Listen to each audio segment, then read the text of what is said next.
ngasi mathang manau naina satharakliba Bible nainabagi thauram asibu saruk yariba nungsiraba ahal laman ichininaw marum mapang punnamapu taramna okchari amasung nakhoibu thagatpa phongdokchari nakhoigi mathakta ishorna mapa naidaba bor pibibo oishnu maramdi nakhoina asigumba thauram ase ngasi phawba thawai hakchang yauna tabiba asigidam nakhoibu haningai leitana thagachari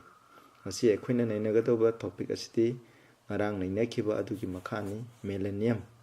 haibadi Chahi Lishing Ama haibasigi matang asida ekhoina nainasagani ngaranggi walau saru odo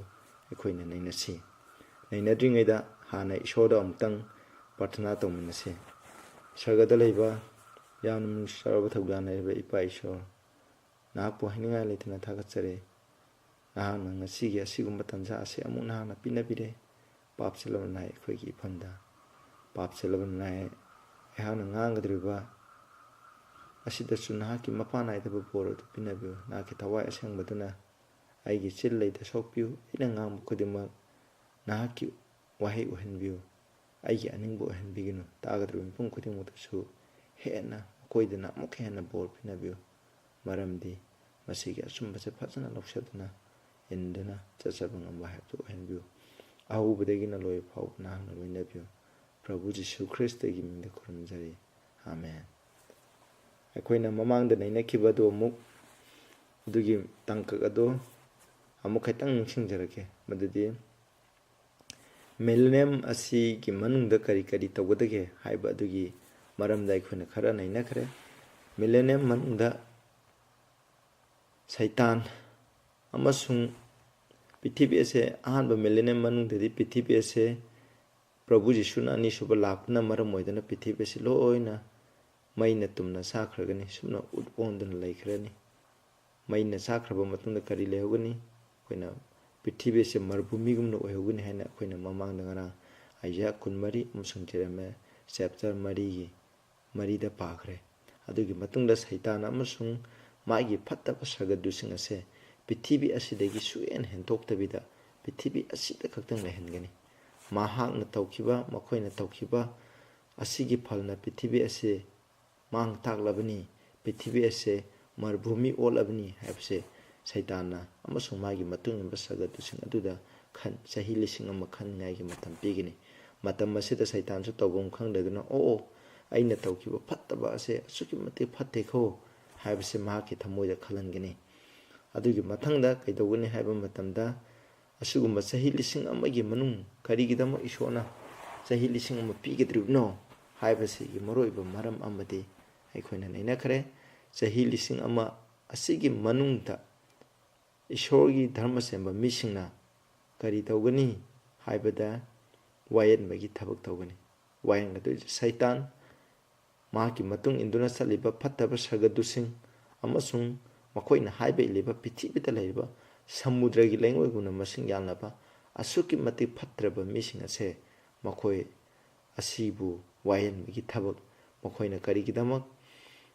sargada laktabano karigidamo makoina narokta sakadabano haibdugi maramda phajana nainagani amadi makoina kari makoina phangadaba dandi ado kayam yamna phangani phangwai haibdu makoina warep lepkani ishwana piba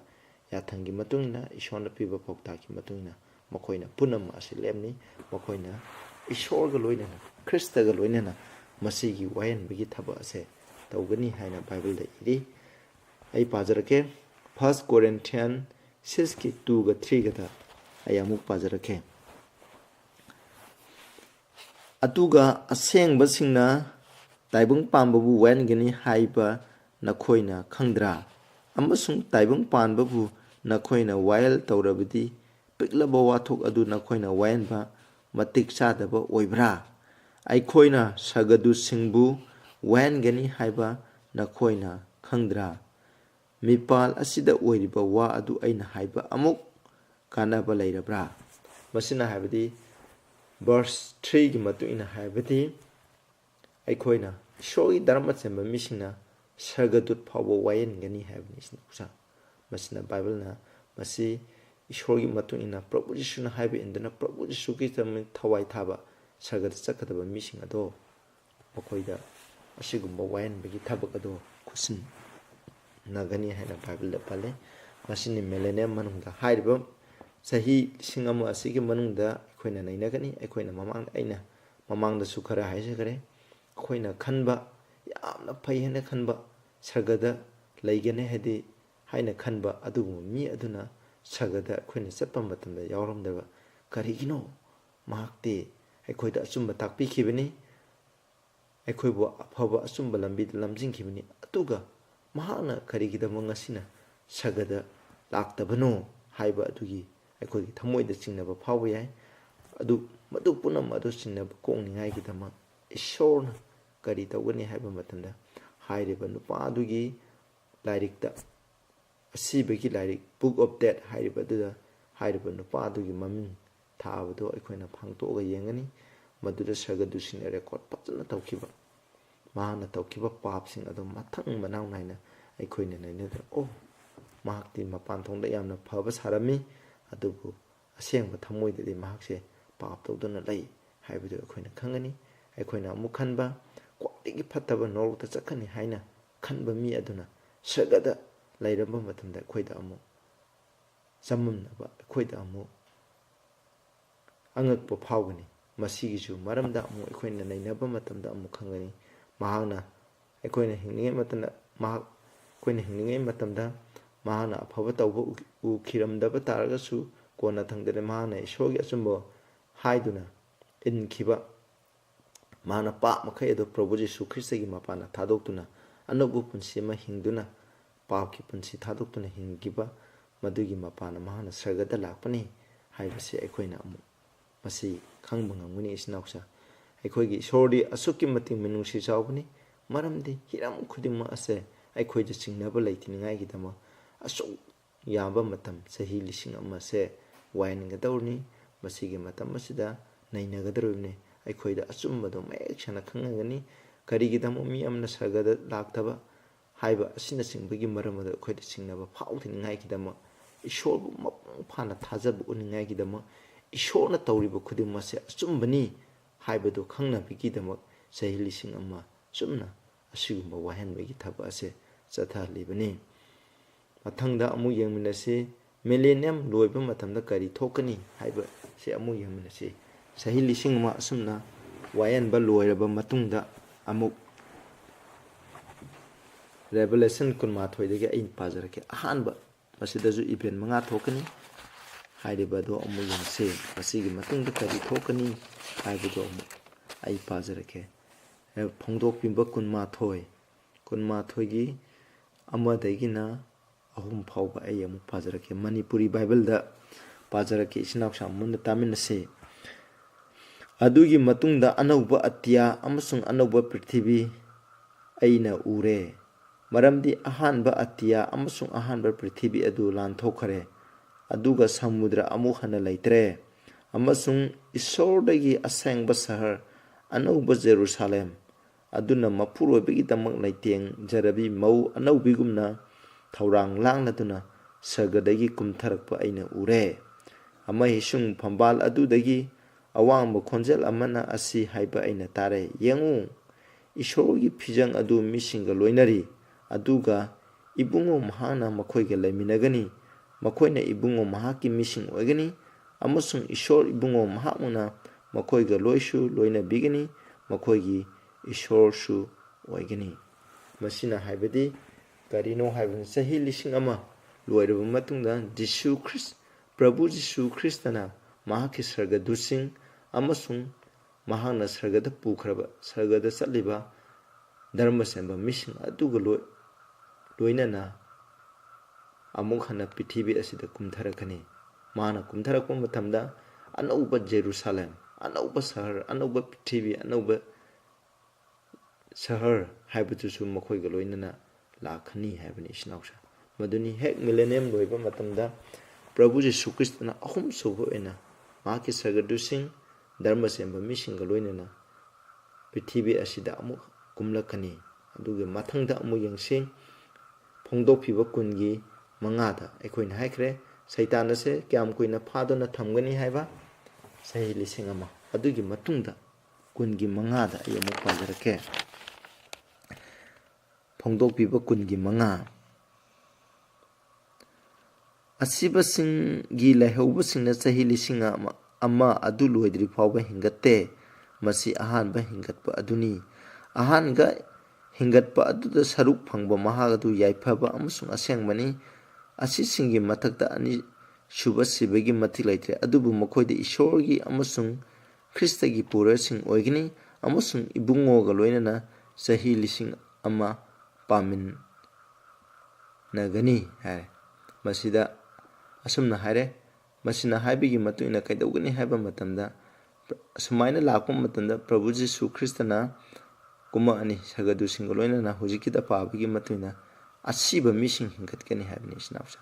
Hana Sikraba missing, Prabhu Jesu Christna ani Shuba Lakum Matamda, Mahaki Mangana Sakraba Hinkarpasing, Amasung Hana Pap Totana, Sikraba, Ahanba Hinkapata Saru Yadaba, Mi Pudama ado, Pataba missing ado, Hinkat Gani, Hai Masida. Masina ani Shuba Todoni,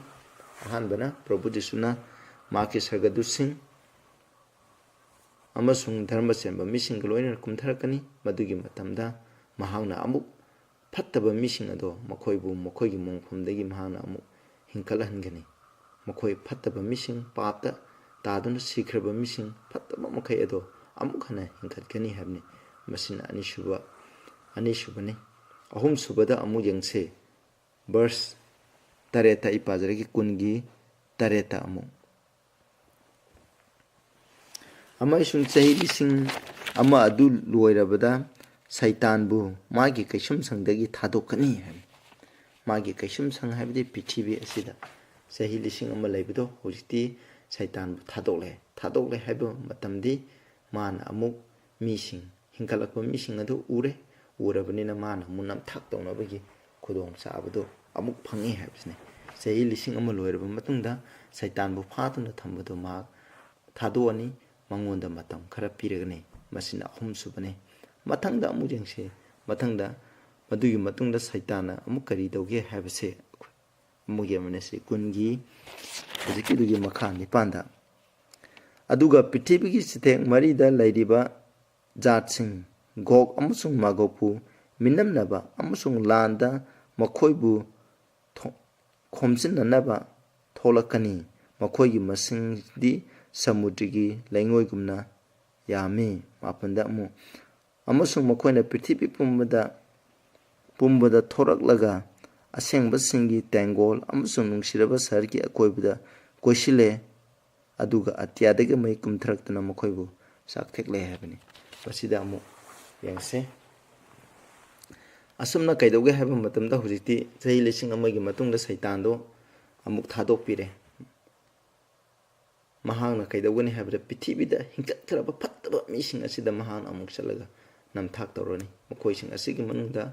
Gok Magok Habadi, Mokoise, Asuki Matic, Tainam among the Layram, Mi Kalumni, Mokoise, Asuki Matic Pataba, Shogi Mayukta, Lepa, Adugumba, Missing, Mokoising Asinasakani, Snausa Masde, Kalakpada, Yakuderba Missing, Queen Amutang Kanduni Yangsi. Pitibigi Lan Pum Amada, Mo Pabo my Tiban and Kidraba, Generancing, Lami Makoksing. Pitibida asukimati hingchai tamba number 1 taba mi hatpada halengba laitaba Hitler asina singbu phattaba missing phattaba makai ase makoi punamu hingalakani sinausa adubu saitana kaidabuna henba makoi kudum atuda chalaga mahna hojiti mahaki masak asengba masagadu uragani mahna makoida hairagani nakoina siba adudagi nakoisi amuk aina hinkalanbani aduna yengo sahar asida ishorga loinariba Mahake Sahar Sidan Anuba Jerusalem Manung the Ladiba. Question do not ladiba, Ishoramsum, Mahakila missing Sagodising a city Kachikatani. You Okoi must sing the Asukamati Yam Krabani. I coin a Mokoibu Ida and a Kudums and Bangangunihani. Asugumba, I asing a Zigamanunga, Quinam, nuclear dising atom bombs in Saba Hiba, do a Sukamatic Langi Kutsukulizing, Sukamatic Saba Hiba, me Kudum Adu Yakuni, Mokoi Aduna. Kudakta adugumba mang takpa yoiba posaksing atu makoida sangin asumna sanba loirba matungda saitana lusinga ishorgi sa aduda ꯂꯥꯟꯗꯥꯁꯤ ꯍꯥꯏꯅ ꯃꯈꯣꯏ ꯃꯌꯥꯝꯅ ꯀꯣꯏꯁꯟꯒꯅꯤ ꯑꯗꯨꯒꯤ ꯃꯇꯝꯗ ꯀꯩꯗꯧꯒꯅꯤ ꯍꯥꯏꯕ ꯃꯇꯝꯗ ꯏꯁꯣꯔꯅ ꯍꯥꯏ ꯃꯊꯪꯗ ꯊꯣꯛꯀꯗꯕ ꯊꯧꯗꯣꯛꯇꯣ ꯑꯃꯨꯛ ꯌꯦꯡꯃꯤꯟꯅꯁꯤ ꯚꯔꯁ 9ꯒꯤ ꯑꯔꯣꯏꯕꯗ ꯍꯥꯏꯈ꯭ꯔꯦ ꯏꯁꯣꯔꯅ ꯁꯔꯒꯔꯒꯤ fire came down from God out of heaven and devoured them hai sargadagi ishogi singhasan adugi mafamdagi mai tholakani makoibu chupsan makoibu yosan gine hai mathangi event se amu yangminasi verse 13 dana 14 phawa emu pazarage revelation kungi makhata na sum amda pazarake aduga nainamse amasung makoibu minamba diabol adubu sa adunasu ishorgi wa takthokchaniba adunasu laiba mai amasung ganduki pat adugi manungda honjale aduga makoibu lomba naidaba ahinungtin wahangani hai masigi matungda kaidawani haipa matanda fattaba mising sa adubu khuramba haidi nomaji nomepu khuramba maki mutina haiba inba adugumba mising punam adubu ishona pithibida laiba fattaba mising asibu khoi pithibি asimaktadani mai chakwa aduda saitan amusung hairiba mayam ado langsle haire masida makoido aduga amu yangse amai sung phambal achauba angauba ama amusung madugi mathakta phamliba ibungo mahakpu aina ure hairiba se kanano prabhu jisu kristane prabhu jisu kristna magi singasan mathakta phambadu ugani ibungo mahaki mangdagi prithibina amusung asyana sen thok lagle aduga mokhoigi damu mafam phangdre amasung asibasing achaubasu apipasu phambal adugi mangda lebliba aina ure aduga lairik mayam hangdole amasung lairik atai ama hingbagi oiba adu hangdole aduga asibasingbu mokhoigi damak matung ina lairik-tagi isinba adugi matung ina waile haibsin masina haibdi apikpa achauba pithibida lairiba ina khunba lairiba punamak noruk chakadaba khuding ado lairik mayam haibdi lairik se ahingbagi lairik amasung asibagi lairik hairiba lairik aduga ningsingbagi lairik book of remembrance haibdi afaba tawba mising aduna phangadaba makhoigi mana ado adugi maramda ibani aduna makhoi phattaba mayam adudi karigi matungna wayenbagi haiba matunda asibagi lairik aduda ikiba adugi matungna makhoise wayenbani haibsini wayalle ama isung samudrana magi manungda lairiba asiba singbu pithokle aduga sibaga khamnung leiba kana makhoida lairamba asiba singbu pithole amusung makhoi mi khudimo makhoigi thabong matung ina wayalle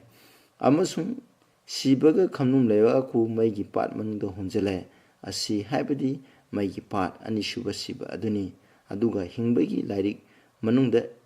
isinba phangdaba kanagum mi leramdi madu mabu maigi pat manungda honjale habni masina haiba matamdi sinawsa sum tawduna ishorgi misingbu hatke haina honaba saitan amasung maki matung inba sargadusing punam ado kaidawuni haiba matamda aikhoigi pithibi asida lairiba pithibi asidagi ishorgi singhasan mamangdagi mai wairaktuna punam chahangani mase aikhoigi imang maktada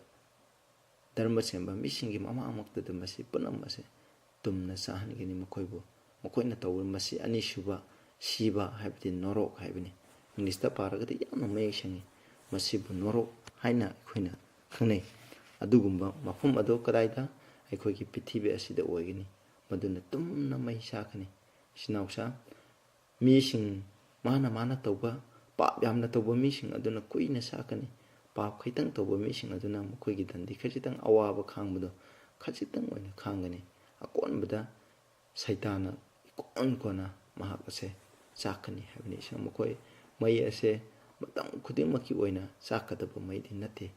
bible haibigi matuna masigi maramda mathangi topic ta aikhoina norok haiba adugi maramda amuk narak haiba adugi maramda aikhoina nerakani haiba matam aduda masigi matangda makhoi mai phattaba mising ase sahi chupa lom banaidana adum chaktuna legidra makhoibu mutpa nairodaba maina sakani hairibsi karino mutpa nairodaba hairibsina karino haibadugi maramda aikhoina mathangi topic ta norok haiba adugi maramda aikhoina nei nejagani asumna Satan amasung phattaba mising ase masibu tumna sakani masi Bible na haibagi matungna masibu ani shuba siba haina khangnei asigumba asida aikoina saruk yaroge haiba taragadi hujik aikoina leiringai matam asida ishorna haibache hujik tahu tajanabagi matamne isnausa madugumba do saruk phangdingai gidama ishorna Bible da hana ikrabni aikoina mamangda nena kraba sadubu khurumgunu magi mutibu khurumgunu magi khudambu aikoigi laibukta natraga khutta phanganu haina akanba warning ama phongdokpiba 13 gi mapan 10 13 da ishona aikoida warning piribni masigi akanba warning ase piribse karigino haidi aikoibu achumba phobalambi tuda satuna norokta sataningai kidamo ishona aikoibu kambiningai gidama adugumba warning ado pikebni adugumba warning adu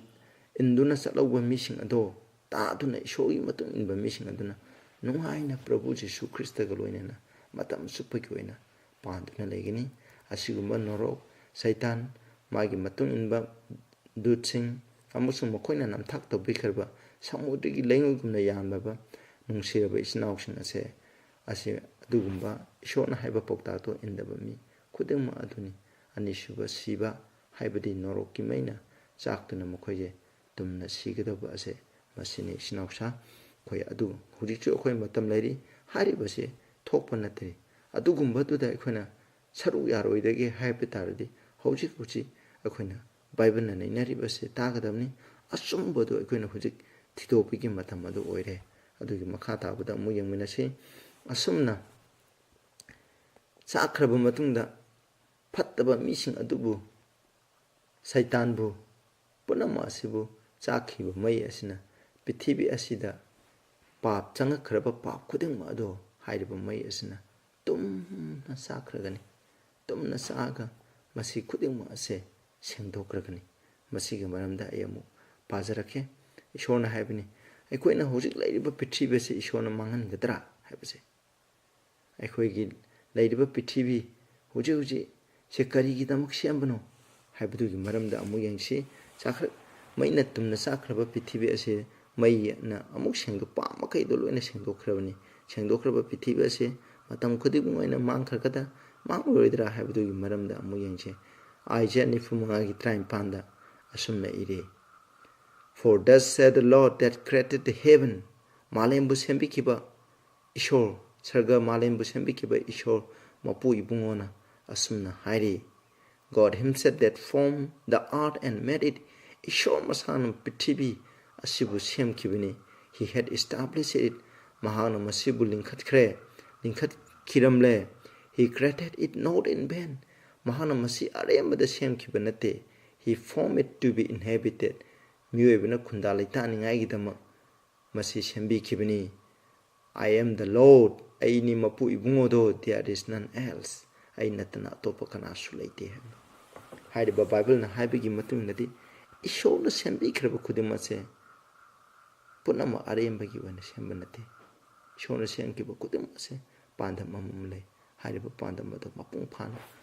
phana bagidam sembani aikoigi pithibe su ishona masamang sembikimni asigumba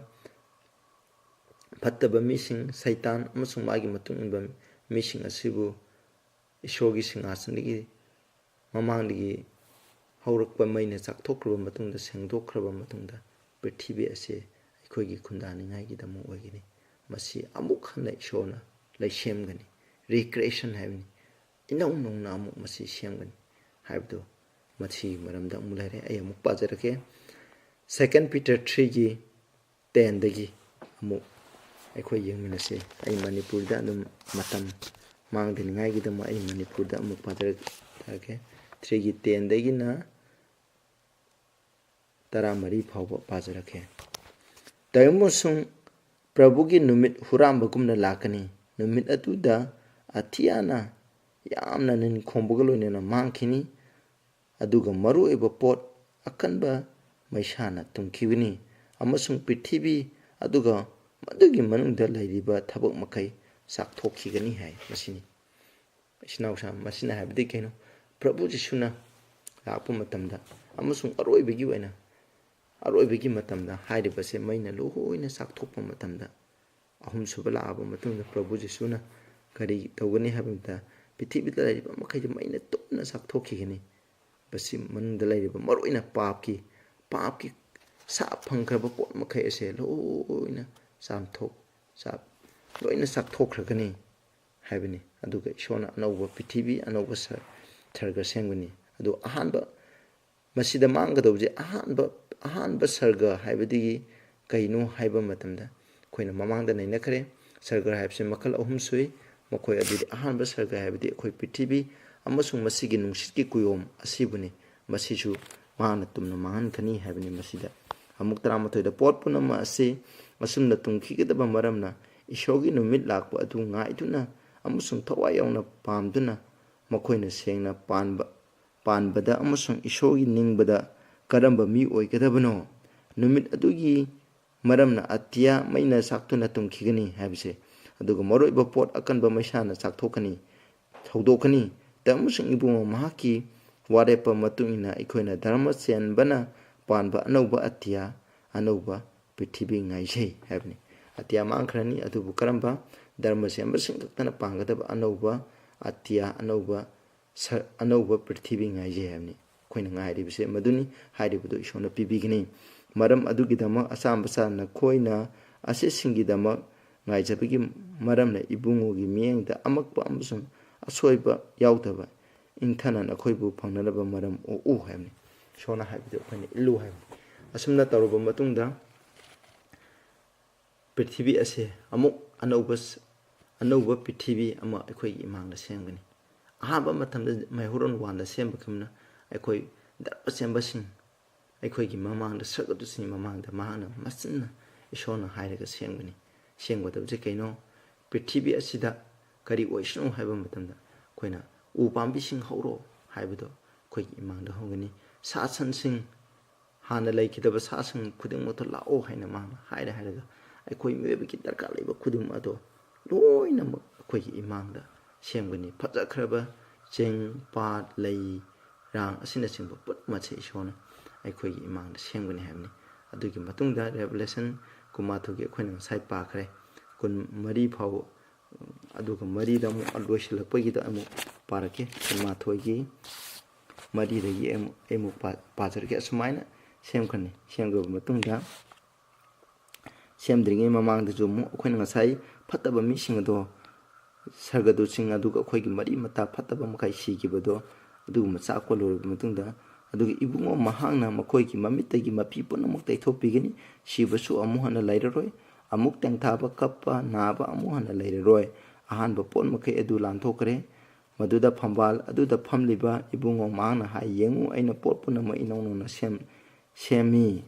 aduga ibungo mahangna hai isilu maramdi wasangse thajaba yaba musung asumbani ibungo mahangna aingonda hai ai isu ire aidi alpha amsung omega aduni no ahoba amsung aroiba aduni hingbagi singi ifut adudagi khawrangbo maha aduna aina lemna pigani habni asumna isinaucha adugi matungda karigi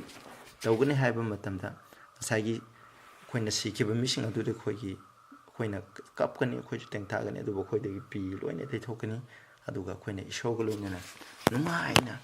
koina paminagani habsini asumna anauba sarga anauba pithibi aduga yamna nungaiba amana ishogi singhasan lairambado koina humsuba sarga numit tha thawamsagi mafumda lairamba ado aikoigi pithibi asida lakhani aikoigi pithibi asina center oiraga anauba Jerusalem aduga Eden Garden haibdo aikoida amuk pibigani ishona sargada pukakibado amuk khoigi pithibi da tangani asumai tawdana aikoina nungaina pangani sinaucha adugumba adugi manungda yauge hai targadi kari dogani haiba matanda revelation kun ni thoigi mari dai isho yathang inba missing do yai phabni makoina ahingbagi upambi adugi mahi saba phangani sahargi panthong chinglandana makoi chat pangamgani haibni sinaucha methu tereki kumathoi kuni thaije aingonda prabhu kawba mipum khudimuna sargada chatloi hai koisu adugumba ishogi tholabak sargada chakadaba missing adugi manungda koi yausi habsini masina bible takpiba Millennium habido asigi de matang asida loisalase tabribu kuding de ishona bol pibu oishinu ipa ishor koina uji takraba kuding masida nahna bor pinabiu amasung akoida leiba fattaba mkhai nahna lengthokpiu achumba se ilaga satsaba ngamanbiu Prabhu gi mingda kurum jare. Amen.